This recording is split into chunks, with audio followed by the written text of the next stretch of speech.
Hey guys, Casual Chrono here. As you know, or may have noticed, yesterday I finally got the long elusive Yakumo. I got his AS style, and I went ahead and got his normal style. And I decided to have a lot of fun. I went all out. I boosted him up to 80 Shadow, so I'm very, very low on luring Shadow for staff users right now. But that allowed me to fully awaken his stellar board. And of course, I had to go out and test him out. I haven't even done the character quests yet. So, yeah.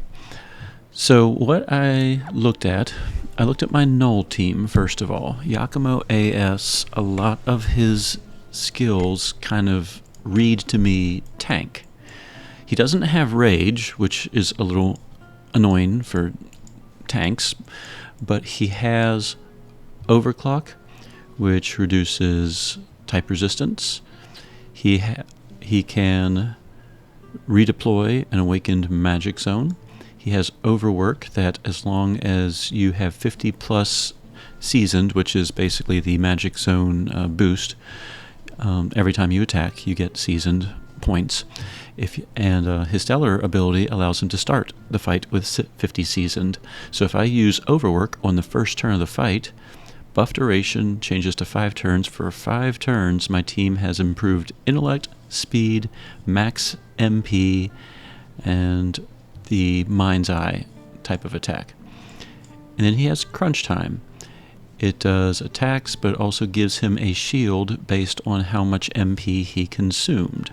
And if I'm in an awakened magic zone, I also gain physical resistance and magic resistance. So it's the shield, physical, and magic resistance that kind of yells tank to me. Because his sidekick, Kumos, his charge skill, as long as Yakumo is in the front line, his AS style, he gains guard until the end of the turn, and I can restore all party members' health and mana. So it uses 8 charges, so I can't do it every single turn. However, I do have the ability to make Yakumo guard the team, and then he has all those resistance buffs and shield buffs. So, as I said, he kind of screams tank to me. So I looked at my teams. I'm actually playing around with a Shade Zone team. But my old Null teams involved Myunfa, Shangwa, Iffy, and I had Flammopolis AS first, and then I had Myunfa, Shangwa, Iffy, and I had Yuna, Stellar Awakened, next.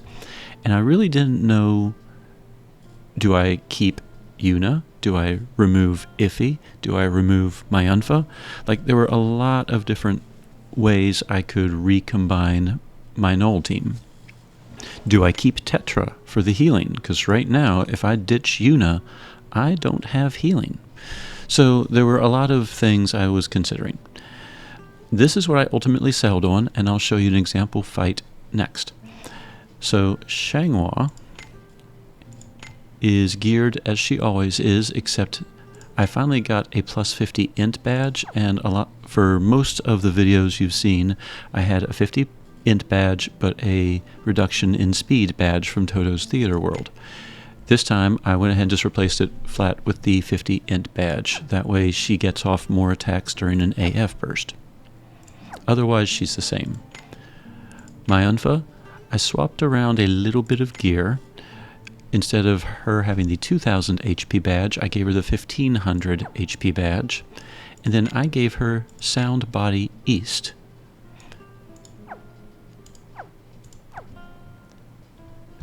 And technically, yeah, actually looking at that now, that was because I was playing with a Shade team, and so she doesn't really need the Sound Body East, so that would only help herself. So let's give her, I don't know, Power of Rebirth. That gives her some extra. She has 2 Power of Rebirths. Sorry, you can tell I've been like really excited about this fight. We'll just give her a Banquet of Invincibility right now. Alright, so that'll put her at over 7,000 health. Okay. Now, skills. I swapped her skills a little bit. I used to have Please, I'll Do My Best, and Charity Blend, because with 3 or more staff allies, that Charity Blend is how I used to get Magic Zone. Well, now that I have Yakumo AS, he has a passive. As long as I have 4 staff users in the front, I automatically get not only a Magic Zone, but an Awakened one, and I stack 50 Seasoned. And I have 4 staff users. If my Awakened Magic Zone runs out, his Stellar skill redeploys an Awakened Magic Zone, and I do have Shanghua if I'm nowhere near the ability to deploy a Stellar Burst. She still has Link, which deploys a regular Magic Zone, and then she does have the ability to awaken it as well. So since I have 2 characters that can deploy Magic Zone, Charity Blend did not seem important. Therefore, that allows my Unfa to start using Keep Me Safe. It improves the party's physical and type resistance for 3 turns. It stacks 4 caretaking to the person on the user's left and gives them a damage barrier. And then with characters that have caretaking, so if I cast it basically again, the buff effect increases, it doubles. So, actually, why don't we swap those 2?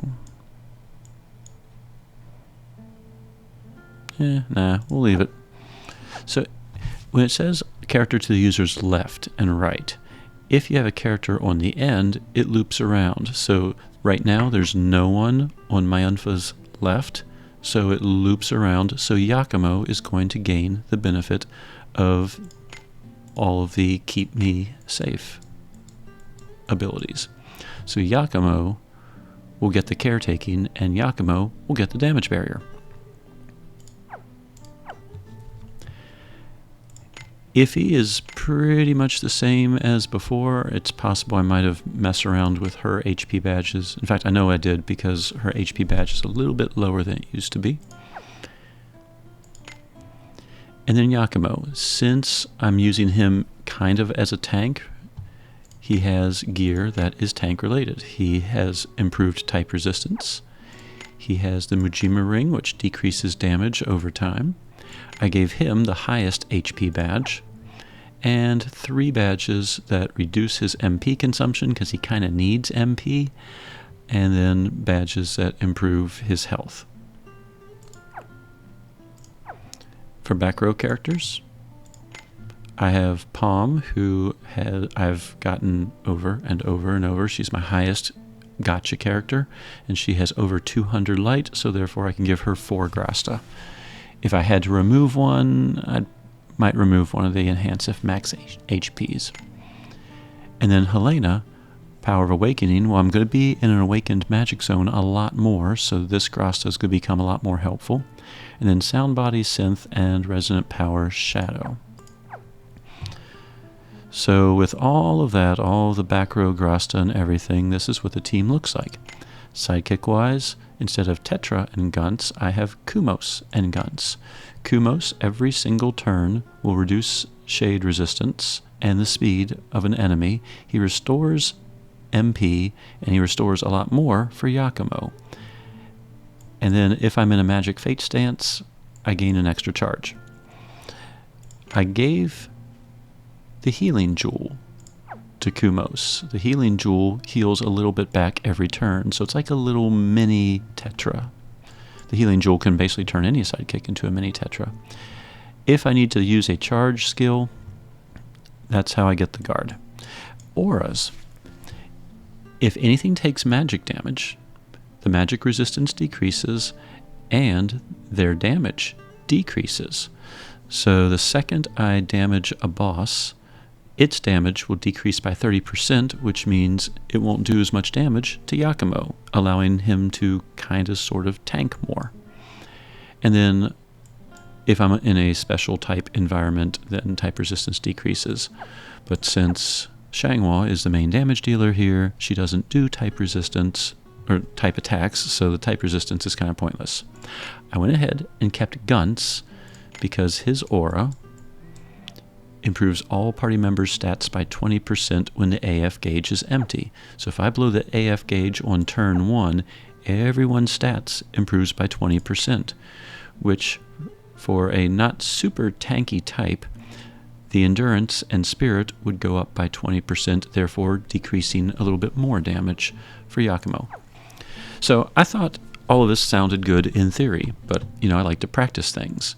So I did 2 things to practice it. First, as almost always, let's go to the present. I went to New Nagsham.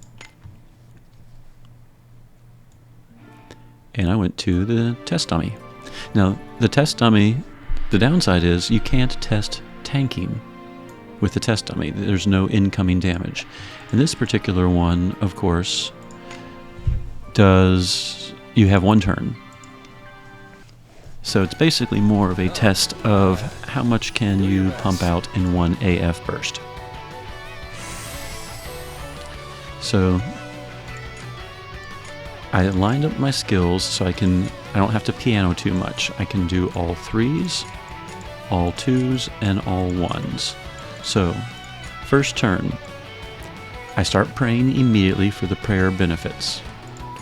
I cast Link, which will improve Xianghua's max MP, among other things.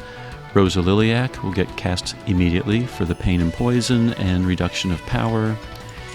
And Overwork, it improves the entire party's int and speed and max MP and magic damage until the end of the turn.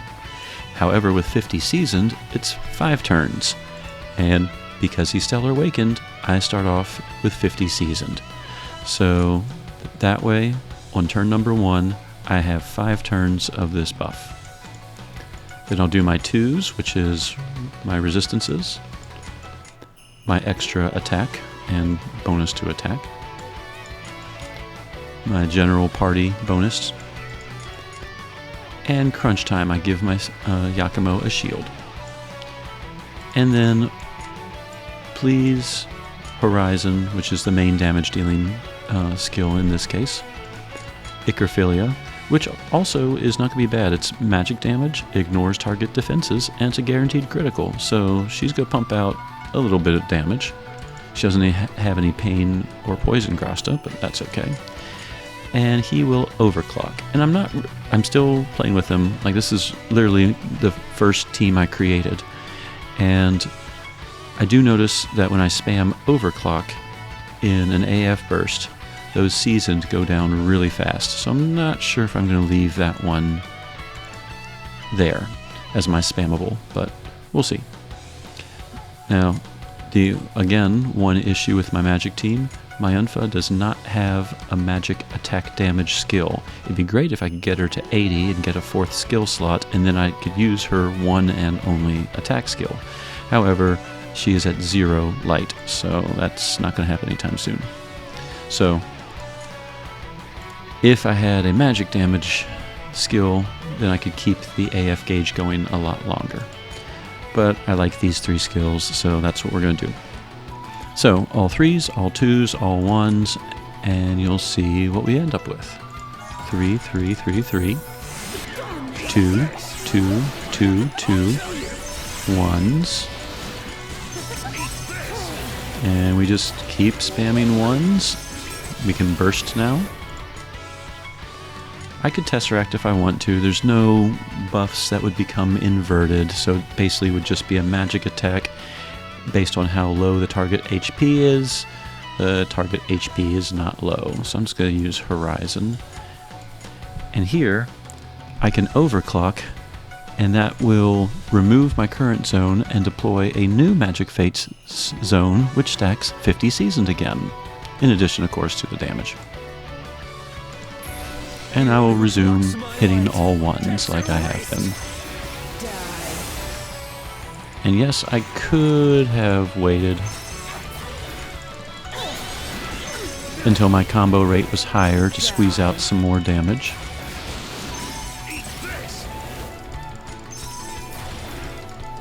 I'll take you to a place where chaos reigns.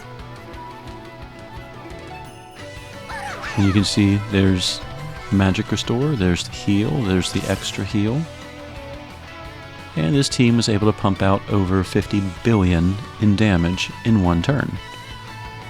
And I actually did it a little bit earlier, and I got, I think, 58 billion, and I had a slightly higher combo rate. So some of it's a little bit, I guess, how fast you can react. And of course, the combo rate would have been a lot higher if my Unfa had a magic attack skill. So anyway, I liked the way this team kind of gelled.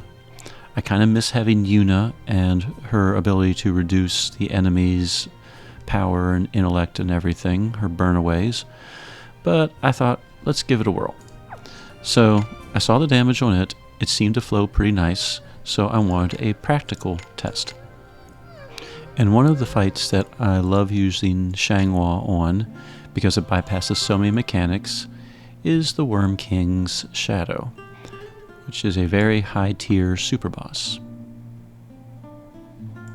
So we go to the records room, we change our memory if we haven't already to Wyrmking's Domain Divine Seat, which it's already there. You'll see Wyrmking looking at me. So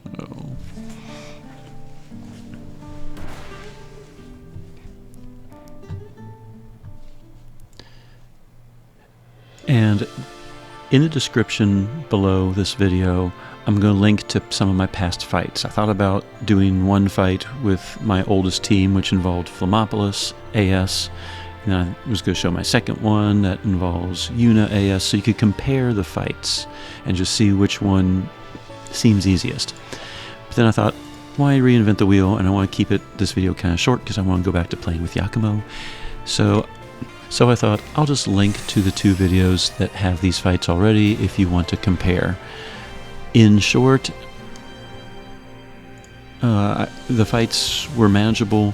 My Unfa's prayer, it says, while praying is active, damage taken below 1500 gets reduced to 0. So a lot of the end breaths, you'll see 0 damage taken. That is a result of her prayer, which means it's very important to get her prayer started right away. So we're going to do the exact same thing that we did to the test dummy. We're going to start praying. We're going to cast Link, because remember, we are already in an awakened magic zone. We're going to get pain on this enemy, and we're going to give the team the intellect buff, among other things. So we're going to do all 3s, all 2s. And then the last time I did this fight, I didn't have time to get in a 1. So 3, 3, 3, 3. 2, 2, 2, 2. Alright, looks like it's about the same as before. Alright, he tries to hurt Yakumo.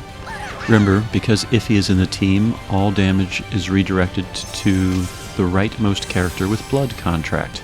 So I made sure to put Yakumo to the far right. Alright, turn 2.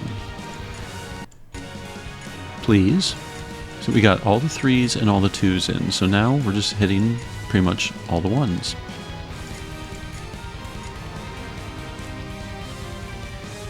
And in this case, Overclock, he has a damage barrier. So Overclock is going to attack and do basically nothing. So I'm just going to hit Crunch Time again and give myself a shield again.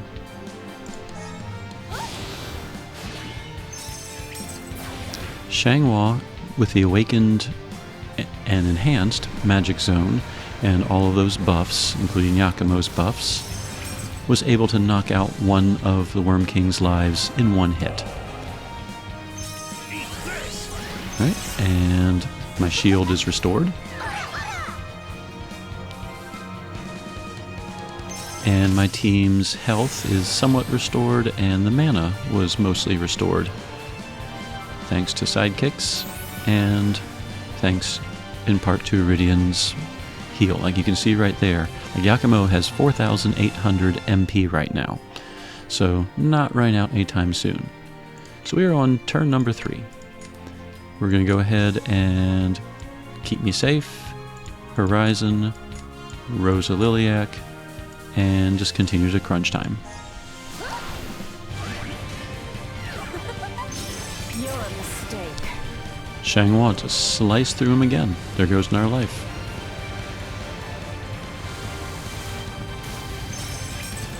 End breath did nothing. Now each life he does clear debuffs, so you'll notice that Iffy's debuffs on him are no longer there. So Kumos, Iridian, and the Grasta regen mana. And here we go. I regen so much mana, I'm back up to full, 5,500 mana. So we have 1 life left. So we are going to repray Horizon again. We'll go ahead and Nocturnal Procession it, and remember that Overwork lasts now for 5 turns because we were in that zone. Looks like we need our magic zone, so we have a full Stellar Burst. Overclock is going to deploy Magic Fate Stance and give me 50 seasoned again. And while we're at, let's just go ahead and Horizon, because why not? Enlightenment is the key to unwavering truth. And there goes yet another life. And we're back in our magic zone with 50 stacks of seasoned. He's mad. He end breaths. Because I did not restore his shield on this turn, he actually took damage for once. However, that was not a problem. So we are on turn number 4, and Xianghua still has so many. She still has 1 extra hit. This is the final turn of it, but as you're noticing, each Horizon with the extra hit is just slicing through his health. So we are going to crunch time. We're going to, whatever, Nocturnal. We will, how's our prayer? We're on our last turn of the prayer, so we could pray again. I could keep safe again. Could please again. And if this goes like it did last time, You're a mistake. Horizon slices through the last life. So there you go, 4-turn kill. And relatively straightforward. So I thought that went really, really smoothly. So even though Yakumo doesn't have rage, Iffy, her presence and the blood contracts shift the damage to the person to the right until their blood contract is used up, and then it just keeps shifting. So Yakumo was placed in the far right, and Myunfa's Keep Me Safe buffs were also buffing him up along with his own self buffs. So his crunch time, there it is.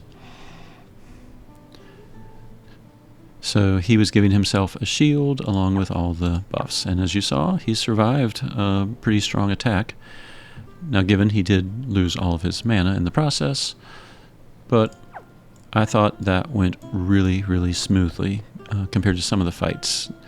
As I said, you can see the link below to when I had Flammopolis AS and when I had Yuna. And I thought Yuna's presence made it a lot smoother than Flammopolis's, and now Yakumo's presence might even be a little smoother than Yuna.